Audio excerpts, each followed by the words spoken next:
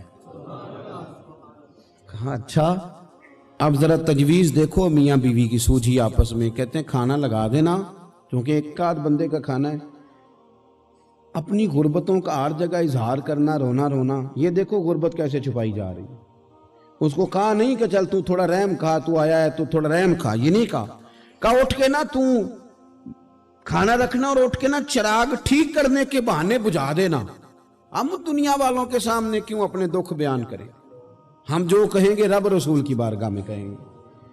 تو نا چراغ ٹھیک کرنے کے بہانے، اہلیہ اٹھی، کھانا دینے کے بعد چراغ ٹھیک کرنے کے بہانے بجھا دیا۔ خامد بھی ہاتھ چلاتے رہے، بیوی کبھی برتن رکھتی کبھی اٹھاتی، پتہ چلے کہ کھانا کھا رہے ہیں، کھانا کھایا جا رہا ہے۔ کہتے ہیں مہمان پیٹ بھر کے کھانا کھا گیا۔ یہ کام ہوا رات کے اندھیرے میں، اس وقت ہوا جب چراغ بھی بند تھا، اس وقت ہوا جب کوئی دیکھنے والا نہیں تھا، کسی پڑوسی کو بھی خبر نہیں تھی۔ فرماتے ہیں صبح کے اجالے میں اس مہمان کو لے کے مسجد نبوی میں نے قدم رکھا تو نبی کریم نے فرمایا رات جو تم نے کام کیا ہے نا، اسے دیکھ کے میرا رب بڑا مسکرایا ہے، اللہ بڑا مسکرایا ہے۔ اللہ تر دامنی پہ شیخ ہماری نہ جائیے، ہم دامن نہ چھوڑ دیں تو فرشتے وضو کریں۔ یہ شان ہے صحابہ کی۔ نبی کریم علیہ السلام نے فرمایا رب رات مسکرایا تیرا یہ انداز دیکھ کے، اور اس نے قرآن نازل کیا وَيُؤْثِرُونَ عَلَىٰ أَنفُسِهِمْ وَلَوْ كَانَ بِهِمْ خَصَاصَةٌ۔ کچھ لوگ وہ ہیں جنہیں بڑی بھی ضرورت ہو تو دوسروں پر اثار کر دیتے ہیں۔